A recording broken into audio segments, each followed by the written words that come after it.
pegando a página 44 do seu livro de Introdução à Filosofia. A respeito do seu livro, ou da ideia de Introdução à Filosofia, na página 44, ela vai estar ligada diretamente às ideias que nós vamos começar a respeito da nossa aula. Primeiro que nós vamos trabalhar assim, os mitos da ciência. O capítulo anterior nós vimos o método científico, o que é ciência, qual a validade da ciência. Agora, neste capítulo, ele é um capítulo super rápido, ok? É um capítulo super rápido para a gente poder estabelecer o nosso estudo. Também eu vou ver se deixo as respostas das questões do Sysframe para ficar mais fácil para vocês. Então, é o seguinte, a ideia fundamental é que dentro da ciência existem chamados alguns mitos que nós vamos salientar como chamados mitos da ciência, ou seja, são ideias criadas dentro do campo científico que muitas vezes são corrompidas, que muitas vezes são prejudiciais à própria ciência. Na página 45 do livro de filosofia, nós temos os dois principais mitos da ciência. O primeiro mito é chamado mito do cientificismo e o segundo mito chamado de mito da neutralidade científica. Ok? Mito do cientificismo, vamos lá, diz assim, a ideia que supõe que a ciência é a única ferramenta para adquirir o conhecimento ou, simplesmente, o único meio legítimo para se obter a verdade. Dentro dessa ideia, há também o conceito de que o progresso ininterrupto da ciência seria absolutamente positivo para a sociedade, o que, de fato, é discutível. Isso nos leva para um segundo mito, chamado de mito da neutralidade científica. Então, primeira ideia fundamental que eu quero que vocês entendam é o seguinte: o primeiro mito da ciência é a crença de que só a ciência pode me estabelecer a verdade, certo? Então, mito do cientificismo, ideia de que somente a ciência pode estabelecer a verdade sobre seres, sobre as coisas e sobre o conhecimento. Então, primeira ideia fundamental. Segunda ideia fundamental é a ideia da chamada neutralidade científica. Nosso livro-texto fala assim, é a ideia de que a ciência é um saber neutro, de que as invenções científicas não sofrem influências políticas e sociais, e que elas não têm nada a ver com as consequências que causam no mundo. Isso é chamado de mito, porque, vejam bem, suponhamos que vocês... Quem está falando?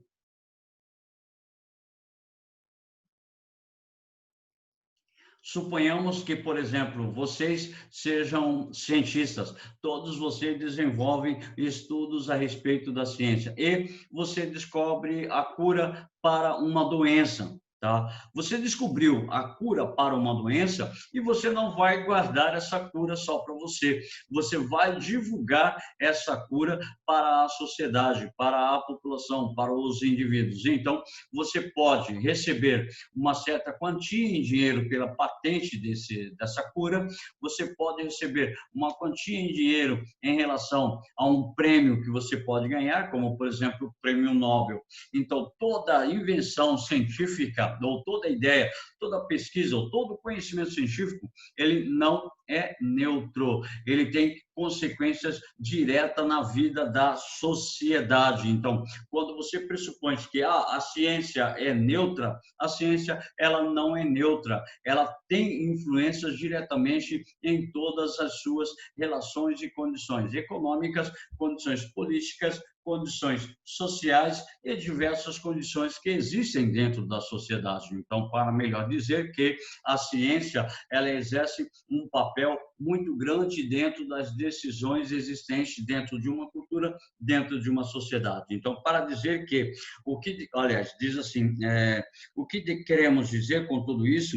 Que a ciência deve sofrer uma censura ou não? Absolutamente, mas que essa suposta neutralidade da ciência para que seus objetivos passem a ser questionados.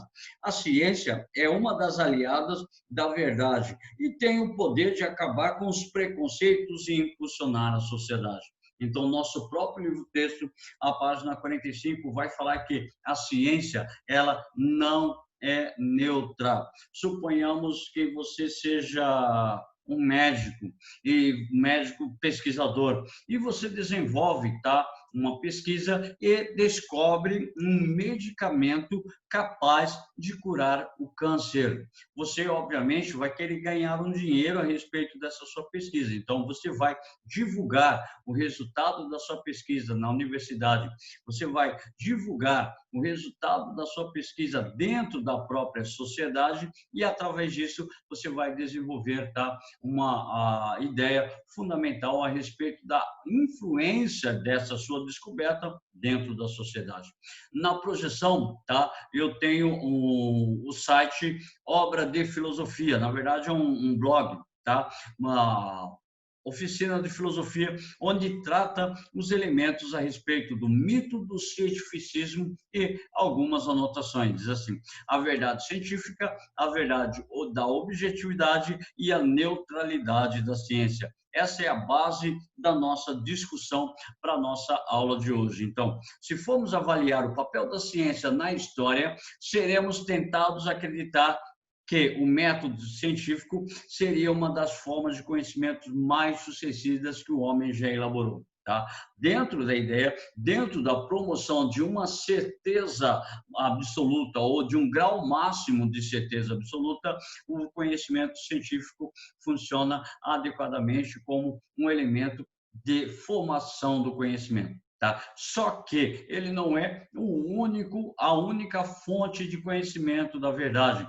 Como nós temos o conhecimento filosófico, nós temos o conhecimento do senso comum, nós temos o conhecimento religioso. Então, para cada tipo de conhecimento, para cada tipo de expressão, nós temos uma possibilidade de elaboração da própria verdade, daquilo que seria propriamente a verdade. Então, nós não podemos associar ao conhecimento científico como um único e absoluto elemento que possa me conceder a verdade. Então, por meio do conhecimento científico, o homem pode superar inúmeros limites e transformações e transformar a sua realização com a natureza. Erradicar doenças endêmicas, foi ao espaço sideral, está decodificando códigos genéticos, inventou rádio, inventou televisão, inventou o telefone, o laser, inventou o microprocessador, inventou a internet, inventou o automóvel. Então, através do conhecimento científico, ele põe em prática todas as suas ações. Imagine se quando o Henry Ford inventou o motor a propulsão interna, ou Carl Benz inventou o seu primeiro motor a combustão, imagine se ele não levasse para frente a sua ideia, se ele não divulgasse a sua descoberta. Tá? Então, nós não teríamos provavelmente automóveis no nosso dia de hoje. Tá? Imagine os grandes cientistas, os grandes pesquisadores, os grandes inventores, se não utilizassem a base da ciência, a base do conhecimento científico. Mas pressupõe que eles fizeram suas invenções, eles estabeleceram suas descobertas e não deixaram guardadas. Tá? Divulgaram para o mundo, divulgaram para toda a sociedade aquilo que eles puderam inventar, ou aquilo que resultou dos seus experimentos, tá ok? Então, já no século XIX, o positivismo valorizava exageradamente o conhecimento científico, tá? Essa forma de pensar foi explicada pelo filósofo francês Auguste Comte. Vocês vão ter a aula de Auguste Comte, se eu não me engano, no segundo ano do ensino médio. Tá ok? Mas aí a gente já fala a respeito desse camarada. Ele é o chamado fundador do positivismo. O positivismo é uma corrente filosófica segundo a qual a humanidade teria passado por estágios sucessivos, teológico, metafísico, até chegar no estágio superior, que seria o estágio científico. O que está escrito na bandeira do Brasil? Alguém abre o microfone e fala. Ordem e progresso. Obrigado, Rafaela. Ordem e progresso. A ideia da ordem e progresso é derivada da experiência do século XIX, é derivada da ideia do positivismo, uma crença absoluta no progresso. Mas esse progresso que é tão sonhado é o progresso científico. Então, ordem e progresso. Manter a ordem para poder desenvolver o progresso dentro da sociedade. Esse progresso alicerçado dentro das pesquisas científicas, esse progresso alicerçado no desenvolvimento tecnológico, que o Brasil, na época da proclamação da República, vivia um chamado atraso tecnológico, um atraso técnico-científico. Então, a partir do século XIX, as ideias do pensamento de Augusto Comte, do positivismo, começam a influenciar todo o pensamento de desenvolvimento da ciência. E diz assim, a preocupação positivista, ou a preocupação dos positivistas, de tudo reduzir ao racional, redunda no seu oposto, ou seja, na criação do mito do cientificismo. Então, ideia segundo a qual somente a ciência pode resolver os problemas da humanidade, segundo a qual o único conhecimento perfeito é o conhecimento científico. Então,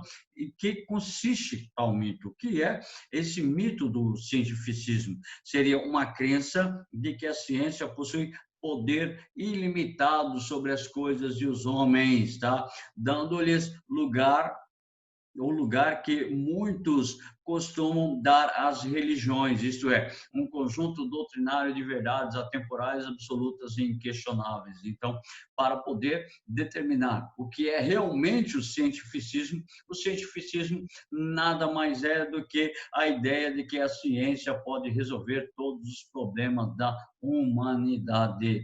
Como, por exemplo, você está com uma dor de cabeça, você vai e toma um remédio, mas você não tem uma preocupação de como funciona o remédio, quais são os neurônios, quais são os recursos que esse remédio possui para resolver a sua consecutiva dor de cabeça. Então, essa é a ideia do pensamento do cientificismo, crer absolutamente na ciência e não se preocupar com os demais elementos. E diz ainda assim que, dentro do pensamento científico, dentro da filosofia científica, dentro das ideias do pensamento científico, está embutida, então, a ideia de progresso. Uma sociedade só teria progresso quando centrada no conhecimento científico, tá ok? Você só tem um progresso, tanto econômico quanto pessoal, se você centrar as suas práticas, as suas ações, de acordo com uma análise científica. O fato de você estar estudando significa que você está buscando o conhecimento científico, tá? Tanto em filosofia, em história, em matemática, em química, em física, em todas as disciplinas, tem a necessidade do estabelecimento do conhecimento científico. E, através disso, vem a ideia de progresso. Ô, professor, mas quando é que eu sei que eu estou progredindo dentro do conhecimento científico? Para vocês, é super fácil. Por exemplo, você tirou 10 numa prova difícil de matemática. A professora ou o professor deu uma prova super difícil de matemática e você conseguiu tirar um 10, ou você tirou um 9, você conseguiu sair com uma nota boa. Essa ideia fundamental é que você teve um progresso dentro do conhecimento. Você conseguiu assimilar as ideias do conhecimento científico. Então, portanto, você estabelece um desenvolvimento do progresso. É aí que entra uma outra possibilidade da chamada mito do progresso, que está ligado à ideia do cientificismo. Tá? O mito do progresso, então, está embutido no ideal cientificista, essa ideia que nós acabamos de falar. Existe o mito do progresso. Segundo essa concepção, o progresso é inicialmente algo embrionário, algo que está lá pequenininho, pequenininho, cabendo à ação humana transformadora, trazer à luz as possibilidades latentes. O progresso é explicado como um fenômeno linear, cuja tendência automática é o aperfeiçoamento humano. Poxa, fala sério. Vocês estão no 9º ano do ensino médio. Da sua pré-escola até hoje, eu posso afirmar categoricamente que você teve um progresso dentro do processo educativo. Você sabe ler, não sabe? Se você sabe ler, você provavelmente sabe escrever. Se você sabe ler e você sabe escrever, então significa que você teve um progresso em relação a quando você entrou na escola. Quando você entrou na escola, muita gente não sabia nem falar direito, tá? Tem gente que entrou na escola com 6 meses de idade e de lá para cá estabeleceu o conhecimento através de diversas experiências, diversas práticas, diversas ações. E você chegou até o seu 9º ano. Chegando no seu 9º ano, você já faz, tá, exercícios com um nível de complexidade ainda maior. Por exemplo, a matemática, a física, a química e a biologia, onde nós temos mais explicitamente, tá, observado essas ideias do progresso, você consegue assimilar o conhecimento. Então, você estabelece um progresso. Por isso, ele é linear. Linear, que ele quer dizer que é contínuo, tá? Mais ou menos como essa imagem, ela é contínua. Ela não pode ser cheia de oscilações, ela é linear. Você começa aqui e vai terminar de maneira linear, introduzindo possibilidades de desenvolvimento e de aumento nas formas do conhecimento. Então, diz assim, por isso, o ideal de progresso justifica todas as ações humanas realizadas em seu nome. Mas, infelizmente, já conhecemos as consequências, tá?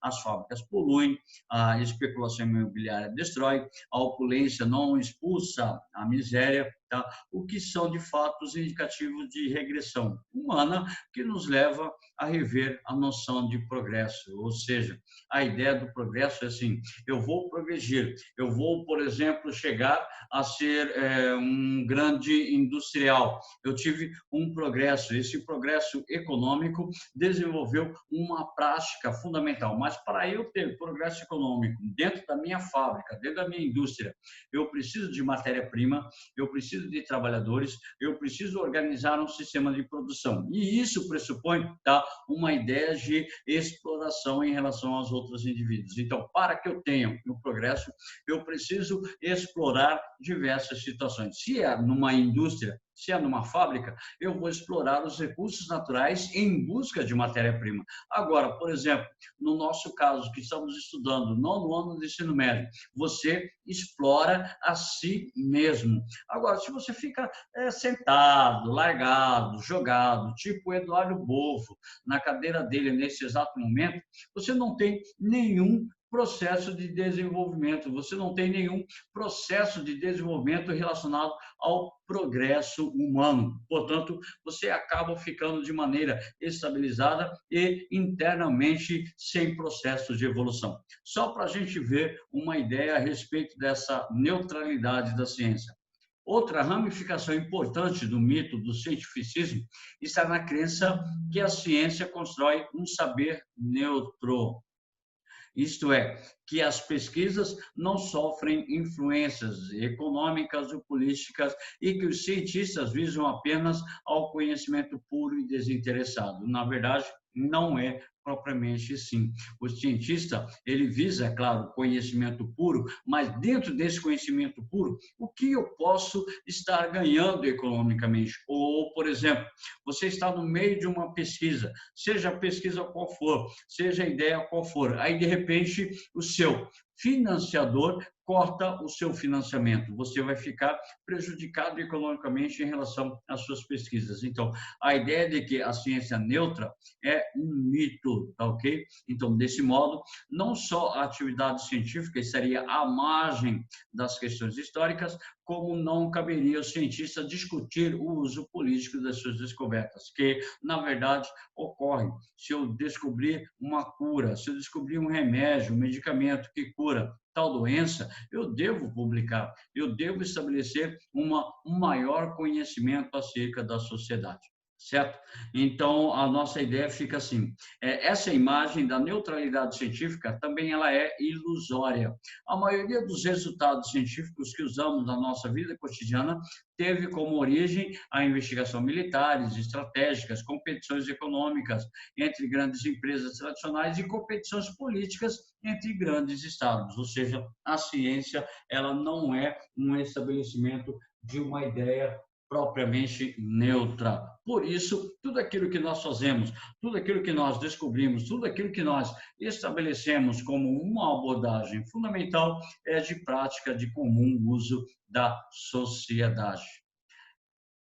No mais, a gente para por aqui, tá? São 11 horas e 53 minutos, aliás, 12 horas e 53 minutos, né? Não, 11h53, tá certo. Meu relógio está ficando doido, tá? 11 horas e 53 minutos, temos 2 minutos para encerrar nossa atividade, certo? Só para lembrar, a próxima aula eu vou passar para vocês, tá? A quantidade de atividades que nós fizemos, a quantidade de exercícios que nós fizemos para poder compor a nota de vocês, tá ok? Ninguém será prejudicado, a não ser, tipo, aqueles indivíduos que não fizeram nenhuma atividade, que aí eu não posso dar nota para ele. Quem está gritando aí? Correndo pelado só de tênis. Tem microfone aberto, estou ouvindo alguém gritar aí. Bom, então para vocês, um bom almoço, um bom fim de semana, tá ok? Uma boa atividade para vocês e não esqueçam de estabelecer os vossos estudos em todas as disciplinas, tá ok? Um abraço para vocês,